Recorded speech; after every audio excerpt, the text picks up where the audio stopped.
Francisco Carranza es un discípulo de Carlos Caicedo, nuestro maestro de maestros de la reportería colombiana, pero también se reclama discípulo de Cartier-Bresson. Tiene razón, todos los reporteros, los buenos reporteros, no solamente de Colombia y del mundo, son discípulos de Cartier-Bresson, indudablemente. Su mirada la tienen en sus extraordinarias fotografías. Y él, en particular, sus fotografías también captan ese momento supremo. Hay que ver todas las imágenes que este documental les está mostrando, les va a mostrar, para que ustedes vean que no nos equivocamos en decir que es un gran reportero también de la vida nacional de este país. El entusiasmo que le ha puesto a su trabajo durante toda su vida. Nos decía que para él, en mucha parte de su época, de su vida como fotógrafo, se apasionó más y le dio más tiempo a sus fotografías en El Espectador que a su propia familia. Eso no sé si estará bien o no, pero eso lo que muestra es la pasión y la dedicación con que él ha hecho este trabajo que presentamos en este documental a ustedes. Mi nombre es Francisco Carranza, orgulloso boyacense. Nací en un pueblito que se llama Boyacá, Boyacá. Estuvimos viviendo en Monguí, que fue donde me bautizaron, y casualmente mi padrino de bautizo, teniendo yo 18 días de nacido, que era como el fotógrafo del pueblo, ¿no? Entonces él, como regalo de bautizo, me regaló una cámara. Mi padre me guardó celosamente esa cámara hasta la edad más o menos de unos 6 años. Bueno, mi padre ya se dio cuenta que podía ya manejar esa cámara estando ya llegando sobre los 7 años de edad, y de pronto me dio por desarmarla porque a ver por qué salía los retratos, que era lo que veía por dentro. Entonces a esa edad desarmé mi camarita y se perdió, no la he vuelto a encontrar todavía.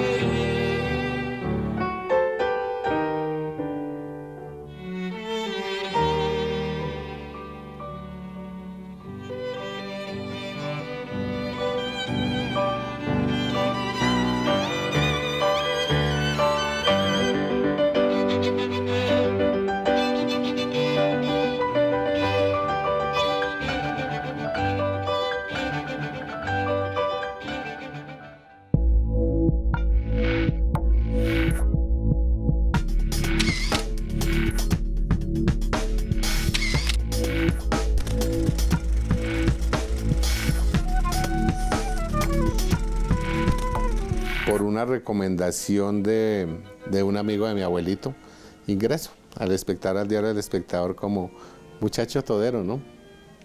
Pero resulta que El Espectador yo lo venía leyendo desde muchos años atrás. De hecho, nació conmigo porque es que mi padre era un lector acérrimo del Espectador. Eso sí, a él le podía faltar todo menos El Espectador. Entonces yo siempre El Espectador, prácticamente desde mi cuna, tuve el mensaje ahí, ¿no?, de lo que era El Espectador, ¿no?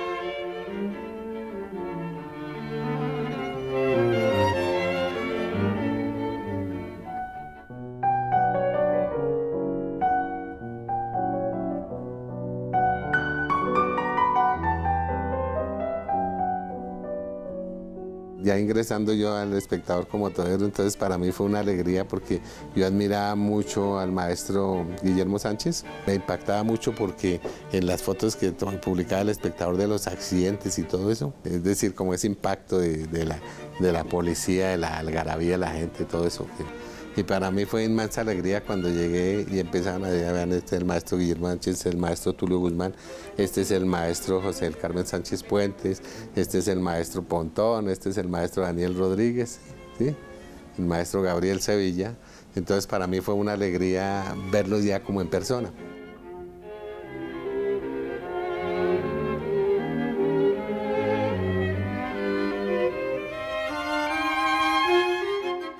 Acá era el espacio, que era la sección de fotografía, ¿no?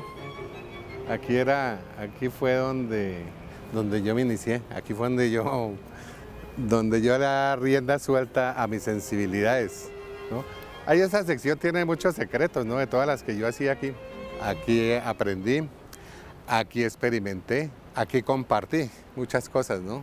Aquí salieron muchas ideas maravillosas, ¿no? Era una oficina, era bastante, yo pienso que era muy espaciosa, ¿no? Habían 8 cuartos oscuros, porque en esa época pues nosotros trabajamos el revelado, todos esos procesos que se hacían, y habían 8 cuartos, ¿no?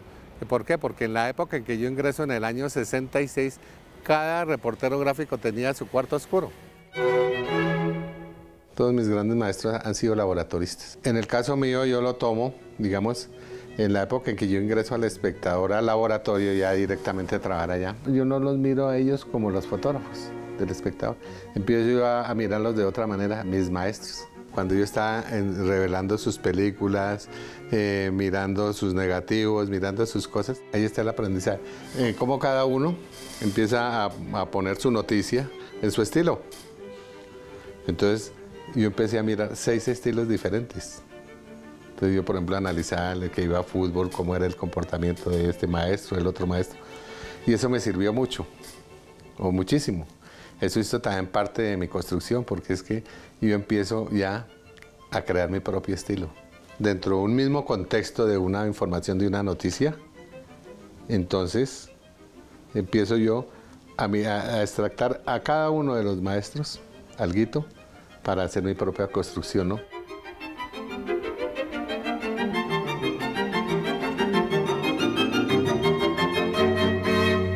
Pues la vida de Carranza pienso yo que va paralela a la vida del Espectador como periódico. Sé que llegó muy niño a desarrollar prácticamente toda su vida al abrigo del periódico El Espectador y la familia Cano. Él es de un origen campesino, muy sencillo, lo cual pues le da unos valores maravillosos para mí. Era trabajar con una persona hecha a toda clase de rigores y sufrimientos que era necesario, y con una mirada del mundo muy particular, muy propia, muy colombiana. Todos los años 70 pues los pasó Carranza educándose como periodista. Fue su escuela, su vida, su pan y su casa. Yo me acuerdo también una fotografía que publicaron de una vuelta a Colombia. Entonces se veía por la autopista del norte, estaban pasando los ciclistas y se veía el monumento a los héroes, ¿no? Y allá me fui a parar. Yo cogía con el recorte del periódico y entonces me iba y me ubicaba en el mismo sitio donde el fotógrafo hizo la foto. Y así sucesivamente yo lo hice en muchas ocasiones. De pronto la inspiración sale un poco porque en Monguí, el pueblo, la vista del pueblo yo la tengo muy grabada. Mi madre nos desguardaba en un cajoncito, entonces uno podía pararse y mirar. Lo mismo cuando vivíamos en Belencito, ¿no? Entonces en Belencito también era una casita de campo y se divisaban los maizales, se divisaban muchas cosas, ¿no? Entonces yo pienso que ahí puede ser el nacimiento un poco de la sensibilidad hacia el paisajismo.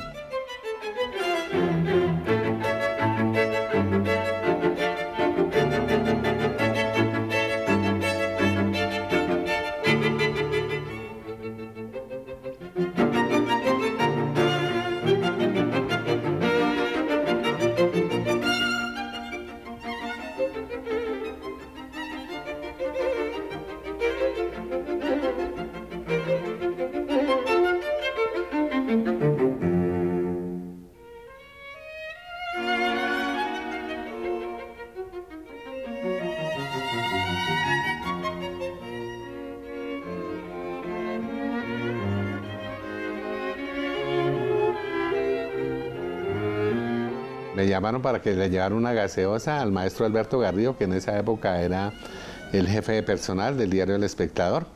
Y el maestro Alberto Garrido, por ahí en los años 30, 40, fue uno de los mejores fotógrafos del Espectador. No sé por qué circunstancia a él le gustaba mucho que le llevara la limonada con hielo. Entonces yo estaba, en el escritorio estaba con un pitillo ahí. Cuando él se quedó mirándome, me dijo, oiga, ¿usted cómo se llama? Le dije, Francisco Carranza, don Alberto. Y me dijo, oiga, ¿a usted le gustaría ser reportero gráfico?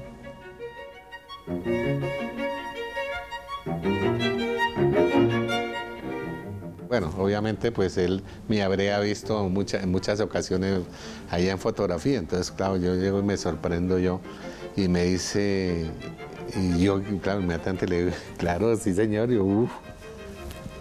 Entonces cogió el teléfono y llamó. En esa época estaba el maestro Carlos García Rosso como jefe de fotografía. Y entonces le dijo, Carlos García, hágame un favor, necesito que me acondicione a este muchacho como reportero. Uy, claro, yo me quedé como frío. Cuando, bueno, me dijo, vaya, hable con Carlos. Cuando llegué, no, en esa fotografía alguna algarabía. Si yo tenía 14 años, hombre. Ya dejé de ser el todero, sino directamente entrar a fotografía, ¿no? Para mí lo es todo, mi reportería. Al hecho concreto, a la sensibilidad, por ejemplo, de ver un fotógrafo como yo lo vi en muchas ocasiones, y me ocurrió también a mí, que con un ojo está disparando y con el otro está llorando. Entonces, ahí comienza a hacer uno como ese contacto entre la sensibilidad, la herramienta que es la cámara fotográfica y la materialización. ¿Qué es la materialización? Ver en un periódico o en un papel la imagen. Ese es materializar lo que uno sintió. Eso yo pienso que es una parte de la sensibilidad con que se maneja, digamos, la reportería. Desde muy niño, pues ya el patojo, como le decíamos, estaba ahí en la redacción del periódico. Yo recuerdo que uno de niño pues se fascinaba con las reveladoras y me la pasaba ya metiéndome. Él era de los pocos fotógrafos que llegaba con su material y él mismo lo revelaba con los químicos y todas estas cosas. Y después ya profesionalmente, digamos, ya más crecidito yo y él también, pues una pasión muy grande por la fotografía, ¿no? Y tenía una particularidad muy especial del patojo, es que él es ante todo un artista visual y sin embargo eso no le impedía ser un fotoperiodista comprometido, digamos, con la noticia.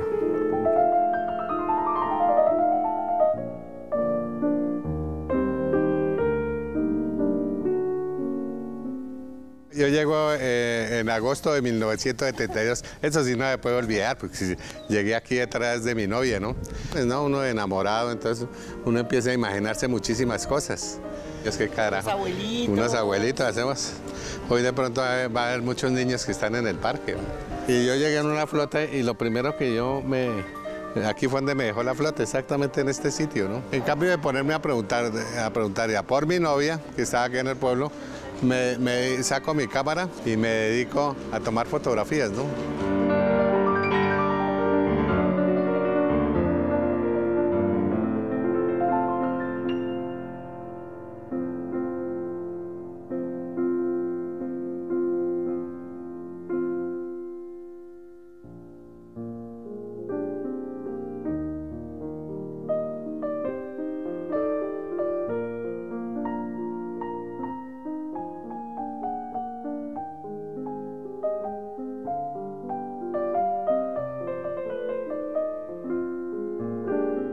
La misma historia le propone a uno el tema, porque cuando yo llego aquí con esa pinta de capitalino, entonces lo primero que empieza uno a ver son en las ventanas, la gente que empieza a analizar, bueno, ¿quién es este?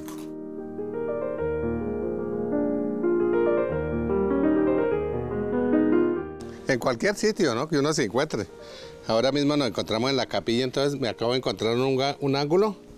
40 años aquí tomándole fotografía a la capilla y cada vez que ingreso acá, llego, encuentro cositas muy lindas.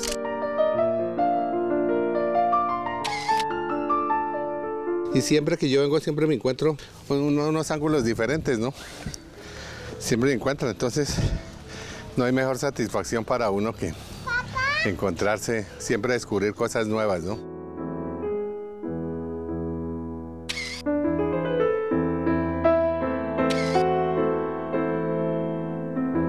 Los reporteros todos los días tenemos que salir y mirar y observar y hacer reportajes gráficos y hacer crónicas gráficas y todo el tiempo tienes que estar en la jugada, yo pienso, ¿no? Patojo quiere mostrar como eso, ¿no? Esa parte de que aprovechemos las páginas de los periódicos que nos las dan a nosotros los reporteros, nos las ponen en bandeja pues para que hagamos cosas lindas y buenas, ¿no?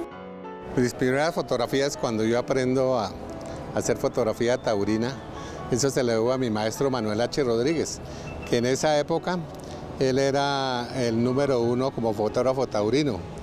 Entonces yo recuerdo, antes de tener un contacto directo con mi maestro Manuel H., yo me paraba allá en la esquina donde donde mi maestro, él se quedaba allá para entregarle los pases a los demás reporteros.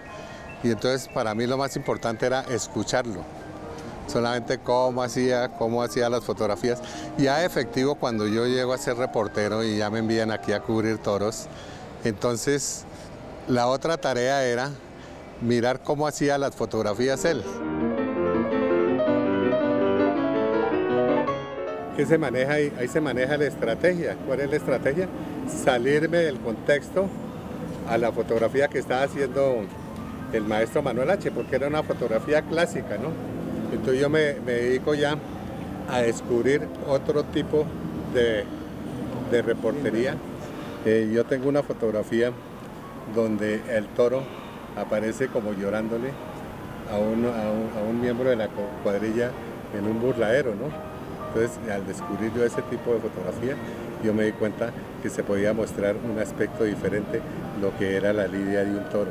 A mí me halaga mucho un aprendizaje de este tipo, porque ya comienza a figurar el ángulo, ¿no? O sea, el ángulo del cual aprendí mucho de mi maestro Sánchez Puentes, de mi maestro Carlos Caicedo y de mis otros maestros, ¿no?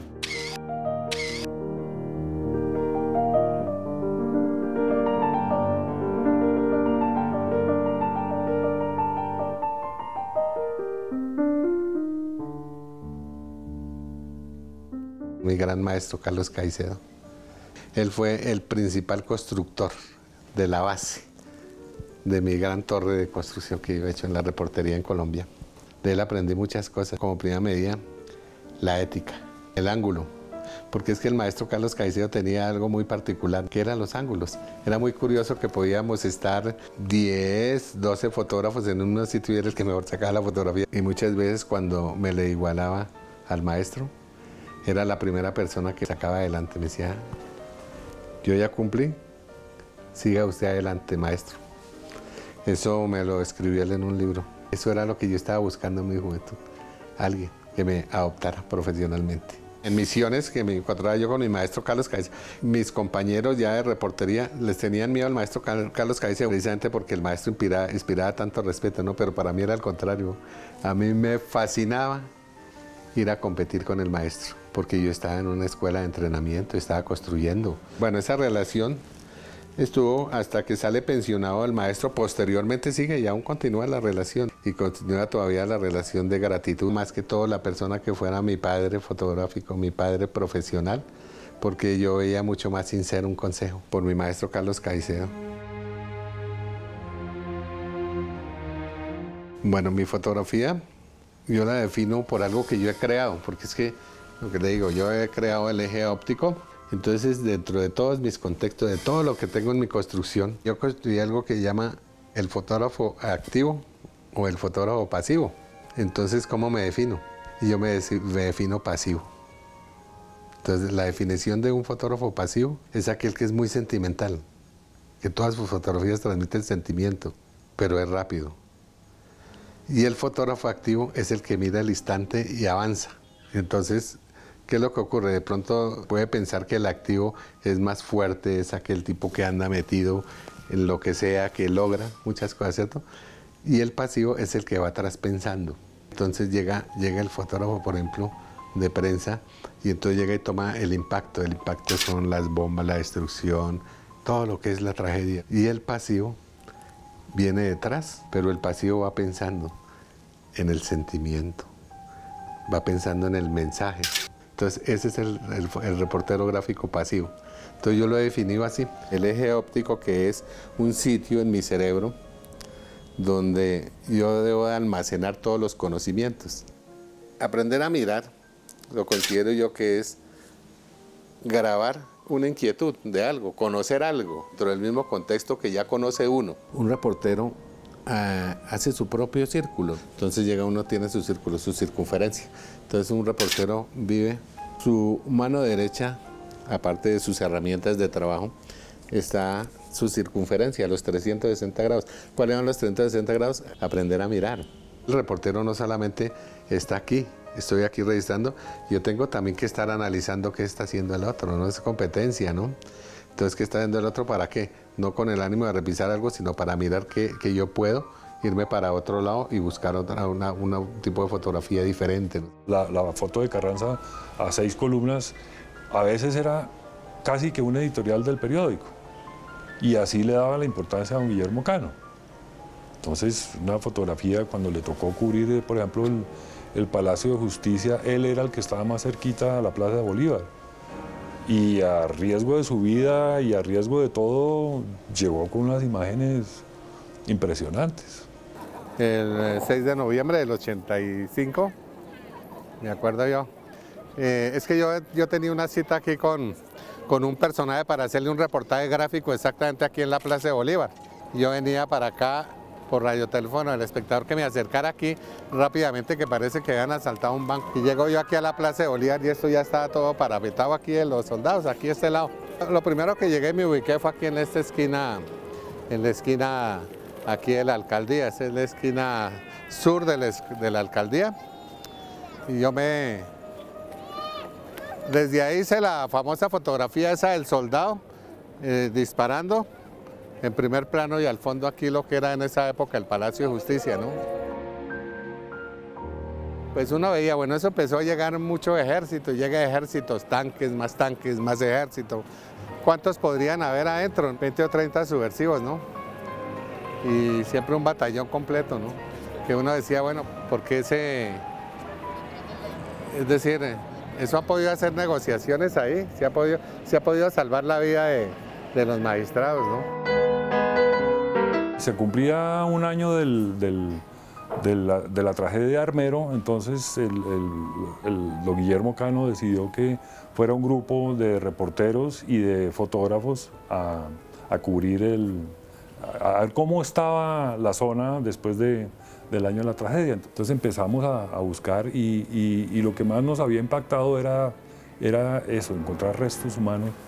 Y dijimos, bueno, esto tiene que ser por aquí. Y el resultado fue una fotografía, pues es muy dura, pero resumía todo el panorama que se estaba viendo allá en Armero.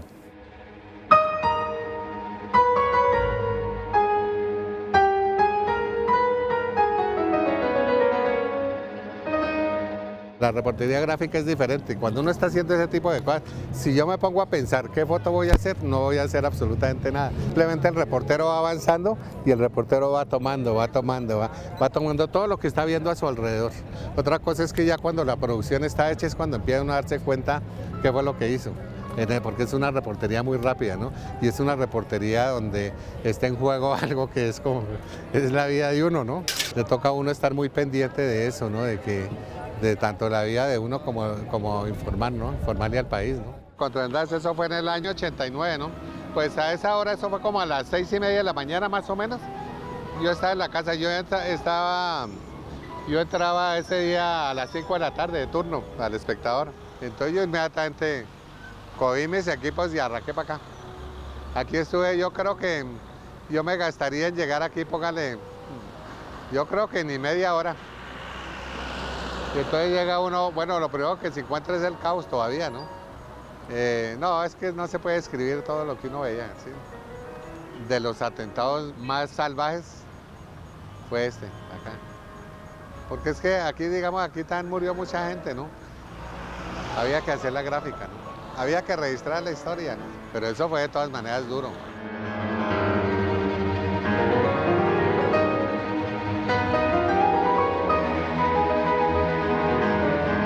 Era la verdadera mano derecha que debe tener siempre un editor y un director de un periódico, ¿no?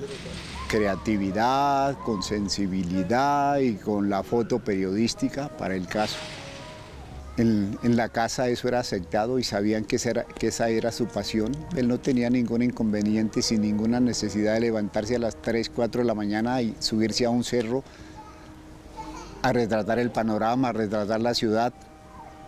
Tenía más horario para su trabajo periodístico y para su trabajo artístico que para su familia, que fue un verdadero fotoperiodista, que fue un verdadero reportero gráfico, dedicado totalmente a su profesión, en cuerpo y alma. Para mí don Guillermo Cano lo era todo, ¿no? Era mi gran maestro, mi guía, era la persona que en todo momento, ¿no? Yo daba todo lo que fuera por don Guillermo. Se convierte también en mi padre, ¿no? En mi padre profesional. Fatídico, 17 de diciembre de 1986. Esa fecha nadie se le olvida porque es que Colombia quedó huérfana.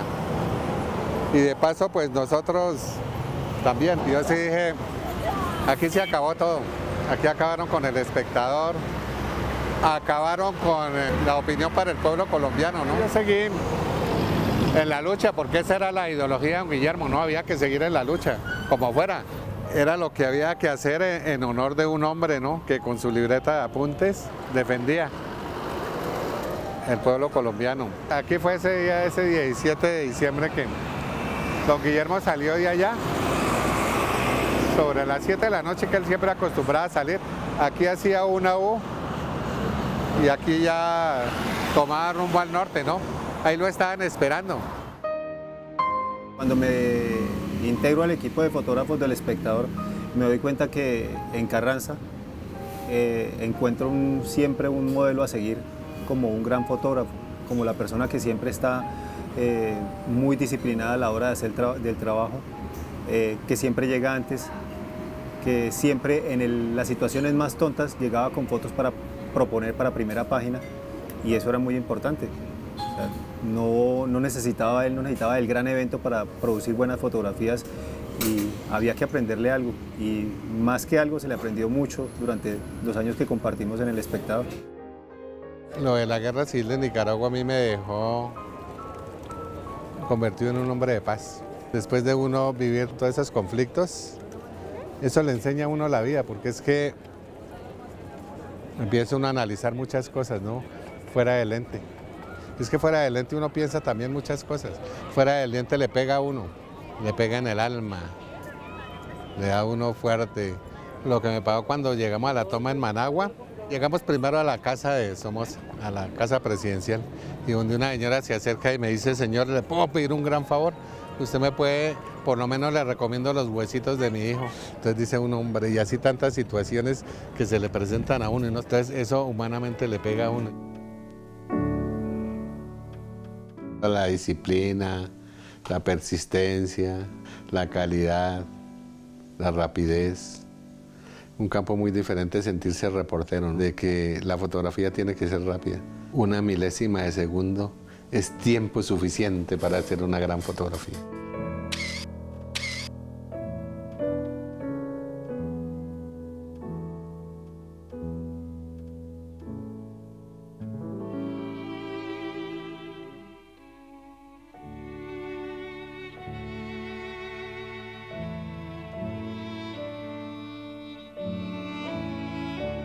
Cuando yo salgo pensionado, entonces yo empiezo a analizar y digo, bueno, un momentico, es que yo ya no vuelvo a hacer reportería, yo tengo que buscar algo, ¿no? Entonces me refugié en el micromundo de la macrofotografía, donde yo empiezo a descubrir infinidad de cosas, ¿no? Pero ya en el micromundo. El éxito que yo he tenido en mi macrofotografía, todo ha sido aquí en la capilla, en la finca de mis suegros. La base de la macrofotografía como un entrenamiento para el reportero, que empiece a descubrir cosas, empiece a mirar ángulos, empiece a mirar luz, empiece a conocer mucho, la microluz, imagínate. La microluz que uno ve a analizar, empieza uno a manejar sus diafragmas, y así mismo cuando el reportero se encuentra ya en el mundo real, ¿sí? Le queda mucho más fácil porque en el eje óptico ya tiene mucho mensaje. La profundidad de campo en la macrofotografía no es muy reducida, realmente es muy reducida. Entonces a eso se debe que uno debe tener lentes muy luminosos, con unos diafragmas muy cerrados, ¿sí? Y el éxito de la macrofotografía está en el dominio de la velocidad. ¿Por qué la velocidad? La velocidad empiezo a darle yo, o sea que a dar yo el movimiento.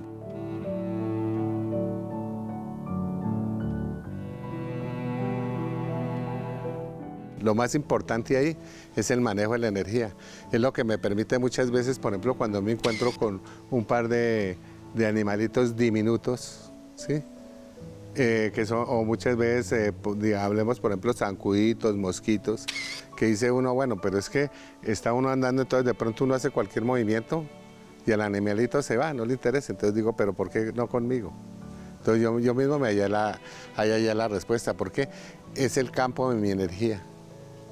Y la energía, digamos, es la buena voluntad, la predisposición de hacer las cosas bien por el bien, para hacer una mejor macro mañana. Esa es la macrofotografía, enseñanza, aprender de uno mismo, aprender de la propia energía, de los manejos de la sensibilidad. Esa es la macrofotografía.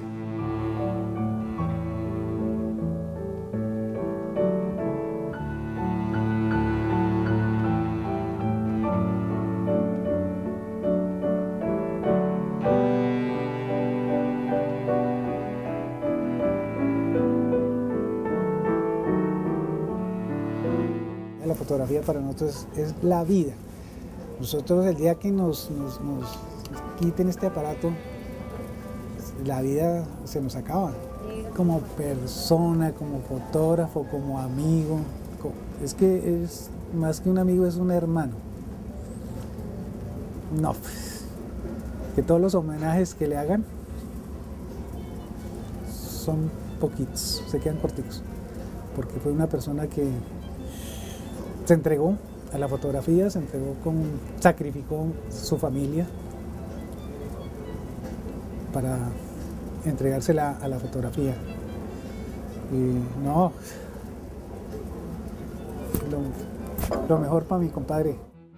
Oiga, ¿cómo hizo su merced para aguantarme tanto? La parte clave de esto, yo creería que fue ese dejarlo ser y estar muy segura de que somos seres independientes. Yo soy segundo lugar, segundo lugar, y él es el primero, su fotografía.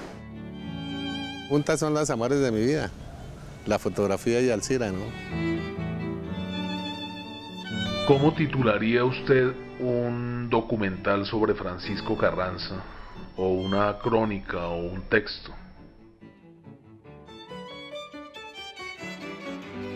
La pasión por un instante.